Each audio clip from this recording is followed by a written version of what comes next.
Entonces este Giesi hace un tremendo papelazo diciendo que Eliseo lo envió. Entonces muestra incluso un aspecto de necesidad, de tal manera que Naamán es conmovido y le da más de lo que él está pidiendo. Cuando él obtuvo lo que quería, él va y se sienta en el lugar que como criado de Eliseo tiene que sentarse. Luego Eliseo le pregunta a Giesi, ¿dónde tú estuviste? Y él dice, yo no me he movido de aquí. ¿Se da cuenta?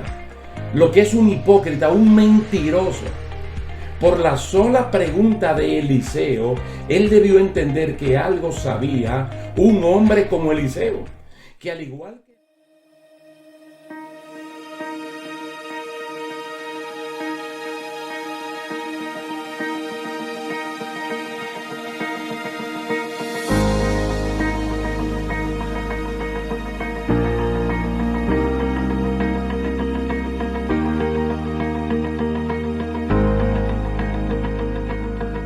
Amén. Dios le bendiga, mis queridos hermanos. Aquí estamos de nuevo para continuar con esta serie acerca de la apostasía y de por qué los creyentes apostatan. Esa es la pregunta que uno se hace: ¿por qué apostatan los creyentes? Y encontramos la respuesta en el pasaje central que venimos discutiendo. Primera de Timoteo capítulo 4 del 1 al 5. El Espíritu dice claramente que en los postreros tiempos algunos apostatarán de la fe. ¿Por qué? Porque van a escuchar espíritus engañadores y doctrinas de demonios. Y este es un asunto tan evidente, tan claro, y es una gran preocupación del apóstol Pablo en su tiempo, en su momento, que en la segunda carta a Timoteo, también en el capítulo 4, algo casi como repetido, primera de Timoteo 4 del 1 al 5, y ahora segunda de Timoteo 4 del 1 al 4, mire o escuche lo que Pablo le dice a Timoteo. Te encarezco delante de Dios y del Señor Jesucristo, que juzgará a todos, que juzgará a los vivos y a los muertos en su manifestación y en su reino. Que prediques la palabra, que instes a tiempo y fuera de tiempo, redarguye, reprende, exhorta con toda paciencia y doctrina, porque vendrá tiempo cuando no sufrirán la sana doctrina, sino que teniendo comezón de oír, se amontonarán maestros conforme a sus propias concupiscencias y apartarán de la verdad el oído y se volverán a las fábulas. ¿Se da cuenta? Porque el cristiano, el pastor, el maestro, el hermano que está comprometido con la gran comisión, tiene que predicar el evangelio a diestra y siniestra, a tiempo y afuera de tiempo, porque hay una corriente, una avalancha de maestros amontonándose para hablar algo conforme a su propia inclinación de maldad que tienen a lo interior. Ahora nosotros aquí tenemos que hablar de doctrinas de demonios, porque esas doctrinas de demonios en plural es la que utilizan los hipócritas y mentirosos para llevar a cabo sus planes. Y nosotros podemos decir que la iglesia de Jesucristo como tal, manifestada en una iglesia local, en un distrito, en una superintendencia, en un presbiterio, como se le llame a la división eclesiástica a la cual uno pertenezca, tiene su sistema de doctrina. Tiene su sistema de doctrina. Le podemos llamar reglamento de fe, manual de doctrina, artículos de fe, como quiera que sea. Las doctrinas de demonios, a su vez, tienen sus creencias, tienen su liturgia, su orden organizacional, como en parte es señalado en Efesios capítulo 6. Es como si el mismo diablo tuviera sus artículos para enseñarlos a sus espíritus engañadores de cómo hacer que la gente esté confundida y engañada. Los demonios son entrenados y capacitados bajo estrictas normas diabólicas que garanticen el éxito de su empresa. Mire, hasta geográficamente, territorialmente, tiene el enemigo de la justicia bien organizado su imperio de demonios para poder atacar a diferentes niveles a la sociedad. En la segunda carta a los Corintios se dice que el príncipe de este mundo, el príncipe de este siglo, que es Satanás, ha cegado el entendimiento de la persona para que no les resplandezca la luz del Evangelio de Jesucristo y sean salvos. Por eso el cristiano tiene que estar arreciando constantemente en ayuno, oración evangelística, predicación y lógicamente dando buen testimonio. Este sistema de doctrinas diabólicas, doctrinas de demonios, están muy bien organizadas bajo un escalafón funcional de mando que implica órdenes y sujeción.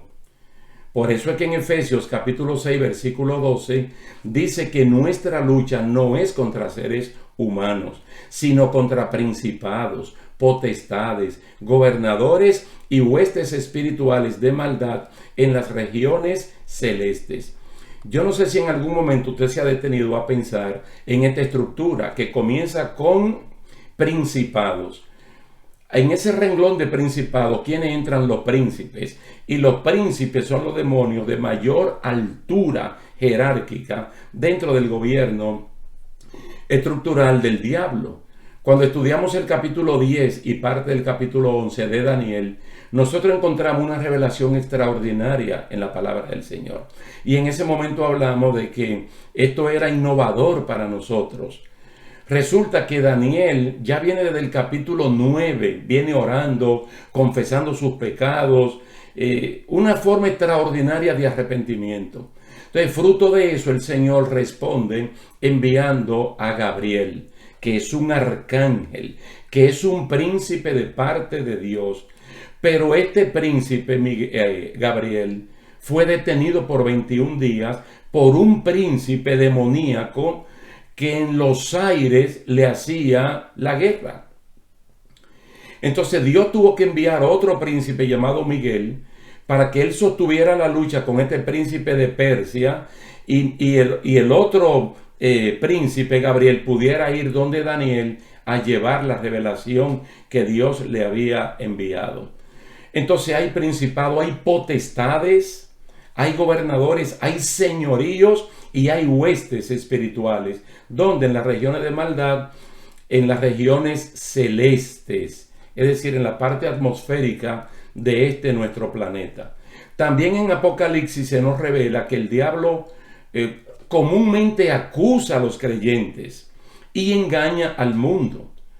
Como este ángel caído no tiene los atributos de Dios, como por ejemplo estar en diferentes lugares al mismo tiempo, pues no es omnipresente, tampoco puede entender lo que uno está pensando porque no es omnisciente. Entonces él como que recurre a un manual de doctrina que pueda mantener a su gente ocupada y así se hace presente en diferentes lugares a través de ellos. Nosotros hemos leído, por ejemplo, la parábola en una de las parábolas de Mateo capítulo 3, el trigo y la cizaña. Nos enseña que la cizaña representa a los hijos del malo, que son sembrados en el mundo. En el mismo contexto de Mateo 13, el malo es identificado como el diablo. Él es que hace eso. Y muchas veces él no lo hace en persona, no lo hace directamente, sino a través de agentes. Por eso el cristiano tiene que leer la palabra de Dios para que ella le dé luz y tener discernimiento. En Job capítulo 1 y capítulo 2, cuando a Satanás se le preguntó de dónde viene, yo personalmente creo que es la única vez que el diablo ha hablado la verdad, porque él dijo que venía de darle vuelta al mundo y recorrer la tierra por todas partes, y eso era correcto lo que él estaba diciendo. Ahora bien, como estamos hablando de doctrinas de demonios que no son doctrina cristiana, basta con leer el mensaje de Dios a 5 de las 7 iglesias de Asia Menor en Apocalipsis 2 y 3 para ver cómo pudo el diablo introducir doctrinas como la fornicación, la idolatría, el entibiamiento, la altivez, luchas grupales por puestos entre iglesias, como si esto fuera un buen fundamento cristiano. Es decir, como iglesias con sólida doctrina cristiana, pudieron también asimilar, reteniendo la doctrina cristiana, cómo pudieron mezclarse con doctrinas como estas, que ya lo explicamos anteriormente de 1 Timoteo, capítulo 4, del 1 al 5, específicamente, la que tienen que ver con no casarse, con no promover el matrimonio, sino uniones libres, bajo fornicación o adulterio, como se le quiera llamar, dependiendo el estado civil de la persona que lo practique.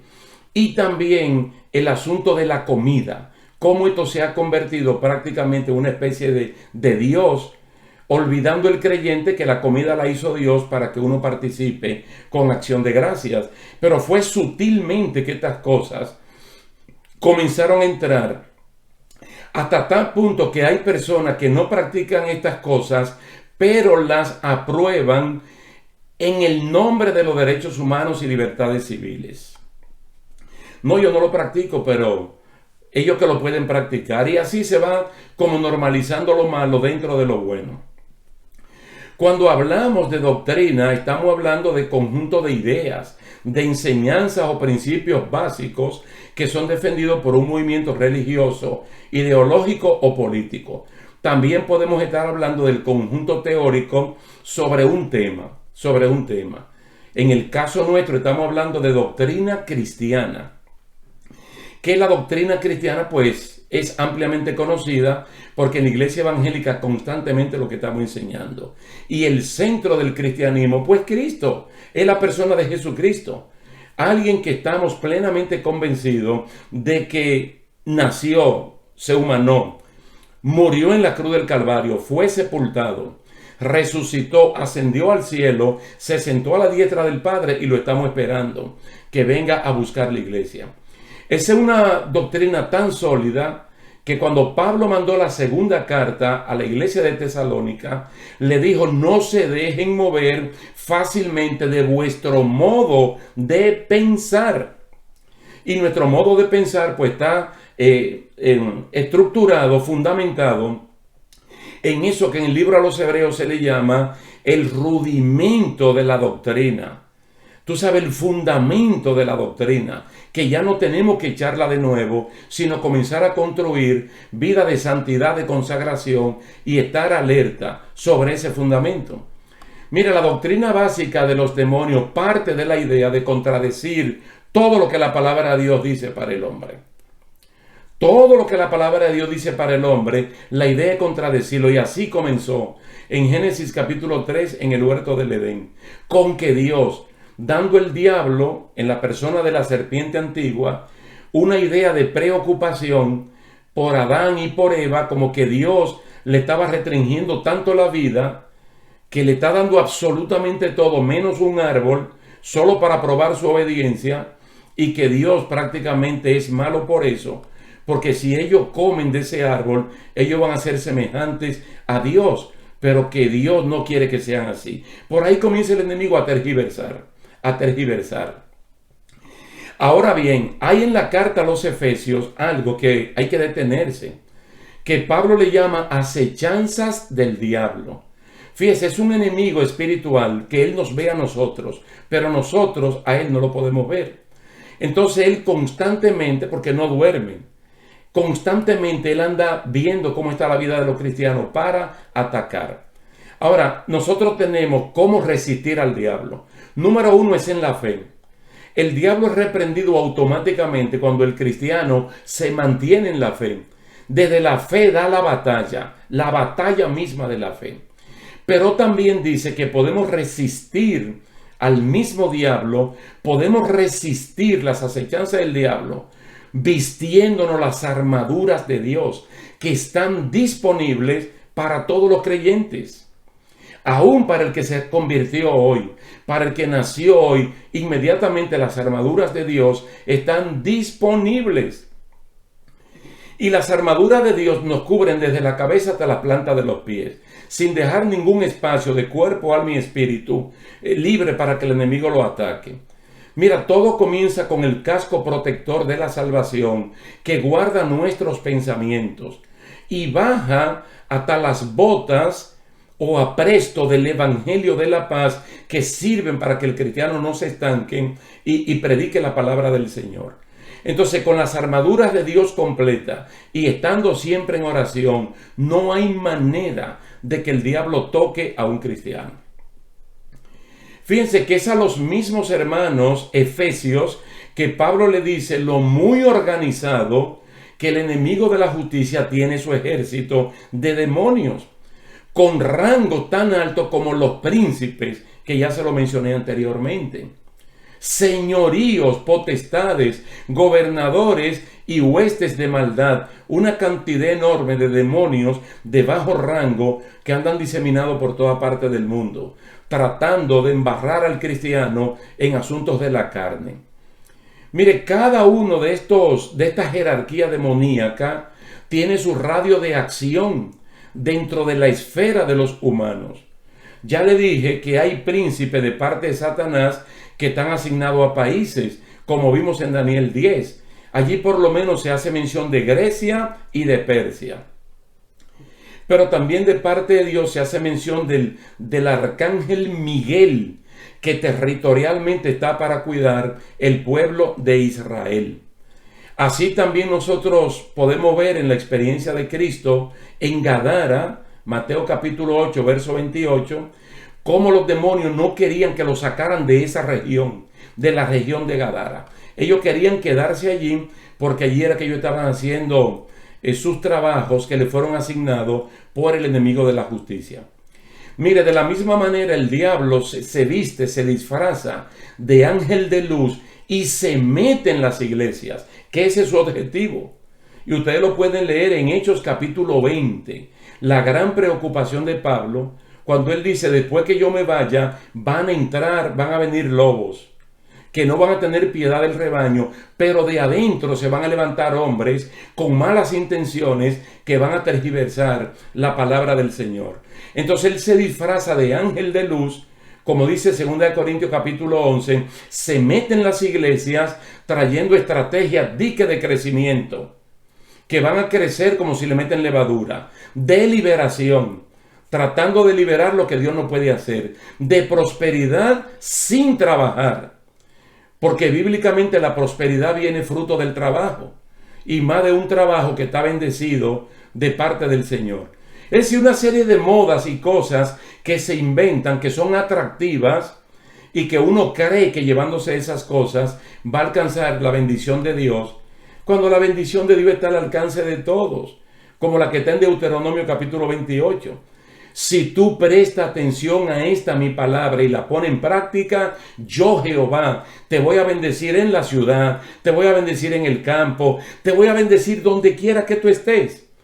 Y te voy a dar una bendición que tú no tienes que compararte ni competir con nadie, porque es una bendición especial, como esa bendición que le daba Elcana a Ana, que era una porción escogida, así Dios tiene para ti. Mire, muchos demonios engañadores, posesionados en gentes, reconocían a Jesús como el Hijo de Dios, como el Santo de Dios, como el Altísimo. Nosotros nos deleitamos estudiando el Evangelio de Marcos, viendo a Cristo desde su primera incursión en la sinagoga, viendo cómo allí mismo se manifestaban demonios que le decían a Cristo, sabemos que tú eres el Hijo de Dios, que tú eres el Santo de Dios, que tú eres el Altísimo.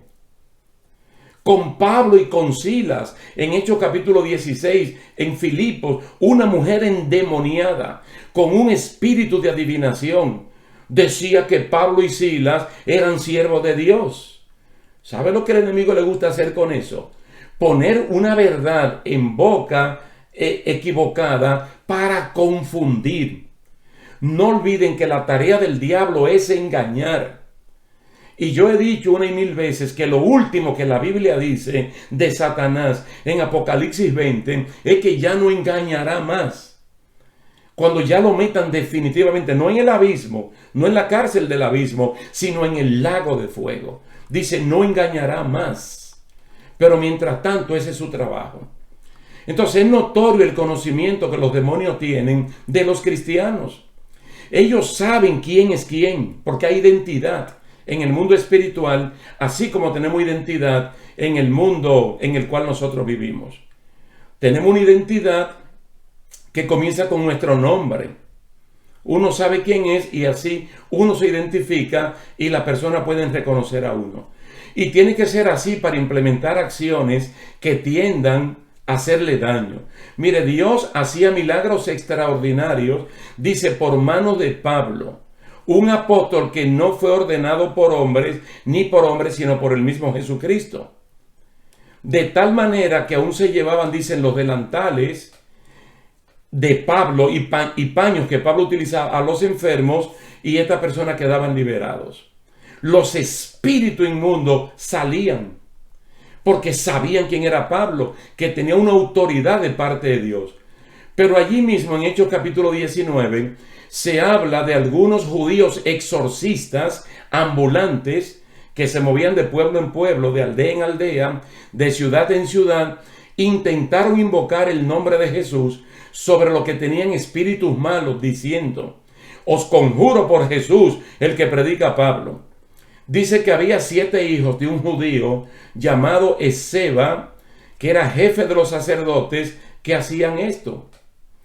Pero respondiendo el espíritu malo dijo: a Jesús conozco y sé quién es Pablo, pero ustedes quiénes son. Es decir, no tenían ninguna autoridad espiritual para sacarlo a ellos de allí. Pero ellos sí sabían quién es Jesús, quién es Pablo, quién es Sila, quién es usted y quién soy yo. Porque hay identidad en el mundo espiritual como tenemos identidad en el mundo en el cual nosotros nos estamos desempeñando. Mire, también yo le dije que en los primeros 100 años del cristianismo, esa iglesia de Jesucristo ya diseminada por diferentes partes del Medio Oriente y de Europa y también parte de África, se trató de infiltrar con doctrinas de demonios, con doctrinas de demonios, como la de los docetistas y la de los gnósticos, como le dije anteriormente, pero tengo que repetírselo, porque son doctrinas de demonios, que entonces son formuladas dentro de una congregación para confundir la mente del creyente, que Cristo no vino en carne. ¿Por qué? Porque la carne es mala. Porque todo lo material está bajo maldición. Entonces van haciendo lo que se llaman eufemismos de estas cosas. Entonces, muchas mentes débiles se pueden confundir. Entonces, ahí fue que vino Primera de Juan capítulo 4, donde se le dicen: prueben los espíritus, porque no todo vienen de parte de Dios. Y si un espíritu no confiesa que Cristo vino en carne y sangre, no es de Dios, porque es un espíritu anticristiano, anticristo, que está chocando con lo que dice la palabra de Dios, de que Jesús nació, murió, fue sepultado, resucitó, ascendió a los cielos y también viene. Es decir, cumplió el ciclo completo de lo que es la redención del creyente. Entonces, aunque ustedes no lo crean, doctrinas, este tipo de doctrina fue seguida por muchos creyentes del primer siglo y comunidades completas fueron turbadas. Solamente, mire, cuando usted lee la carta a los Gálatas se da cuenta de lo que le estoy diciendo. Gálatas, la carta a los Gálatas es una región donde habían diferentes congregaciones, Derbe, Iconio, Listra, entre otras. Y allí se llegó predicando el evangelio de Cristo tal y como nosotros lo predicamos en este tiempo. Pero llegaron una persona disque preocupada por estas personas. Entonces, además de la doctrina cristiana, comenzaron a predicar judaísmo, que los gentiles, para completar su salvación, tenían que circuncidarse y guardar los ritos de Moisés. Y comenzaron a trastornar la fe de muchos creyentes. Bendito sea el nombre del Señor. Doctrina que azotaron varias regiones de la geografía del Nuevo Testamento, diciendo todo lo que yo le estoy diciendo. Pero el apóstol Pablo, un hombre utilizado por Dios, advirtió acerca de estas filosofías, de estas huecas sutilezas que se predican según las tradiciones de los hombres, conforme a los rudimentos del mundo, pero no según Jesucristo. Bendito y alabado sea el nombre del Señor. Mire, en lo que la doctrina de demonio decía que era algo malo, la materia, por ejemplo, en ese caso en particular, la humanidad de Jesús, citando en Colosenses capítulo 2, verso 9, afirma lo contrario. Porque allí dice que en Cristo habita corporalmente toda la plenitud de Dios. Y todo eso armoniza con Mateo 28, 18, donde Cristo dice: todo poder, toda autoridad me ha sido dada a mí, a Jesucristo, en ese cuerpo resucitado que Él tenía. Aleluya. Muchos creyentes en las ciudades de Corinto, Primera de Corintios capítulo 15, y también de la ciudad de Éfeso, como está en Primera de Timoteo capítulo 1 y Segunda de Timoteo capítulo 2, creían y predicaban que no había resurrección, o que la resurrección ya se había efectuado, y de esta manera trastornaban la fe de muchos creyentes. Se da cuenta, son hipócritas, son mentirosos, que dice Segunda de Timoteo capítulo 4, maestros que se amontonan de acuerdo a su propia concupiscencia, enseñando lo que ellos no saben, lo que no entienden, como el caso de la resurrección. No, eso no existe. Y si existe, ya pasó. Quiere decir que al momento que ellos están diciendo eso, van a trastornar la fe de aquellos que tienen esperanza de que todos los creyentes que han muerto en Cristo, tarde o temprano, van a resucitar. O que si ellos mismos mueren, como Daniel en el capítulo 12, algún día se van a levantar mediante la resurrección. Entonces, ¿qué hicieron? Trastornar la fe. Trastornar la fe. Entonces hay que tener mucho cuidado, hermano. Hoy más que nunca, el que es miembro de su iglesia local, que conoce a sus pastores, que conoce a sus maestros, debe permanecer en su iglesia local y no comenzar a inventar, escuchando predicadores ambulantes o moviéndose de sitio en sitio, sino permanecer en lo que usted ya ha conocido. A una de las iglesias de Apocalipsis, ¿qué es lo que se le dice? Acuérdate lo que tú has recibido. ¿Qué es lo que se le dice a Timoteo en 2 de Timoteo capítulo 3? Que se acordara de la doctrina, de la enseñanza de la Biblia y de quién la recibió. ¿Para qué? Para que no se avergüencen ni de Jesucristo, ni del apóstol Pablo, que en ese momento era su mentor. El diablo pone palabra en boca de aquellos que se dejan usar por él.